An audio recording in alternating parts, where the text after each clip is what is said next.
Hi guys, welcome back to my channel news shorts Telugu 30. ఈరోజు news చూద్దాం. ప్రపంచ వజ్రాల వాణిజ్యానికి సూరత్ కేంద్రంగా మారబోతోంది. వరల్డ్లోనే అతిపెద్ద corporate office hub Surat diamonds bourse ప్రారంభానికి సిద్ధమైంది.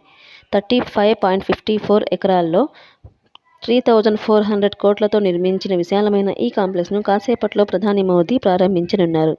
ఈ భవనంలో 4500కి పైగా ఇంటర్ కనెక్టెడ్ ఆఫీసులు ఉన్నాయి. ఈ ప్రతిష్టాత్మక ప్రాజెక్టు ద్వారా 1.5 lakhs మందికి ఉపాధి లభించే అవకాశం ఉంది. నెక్స్ట్, కార్తీక మాసం ముగియడంతో తెలుగు రాష్ట్రాల్లో చికెన్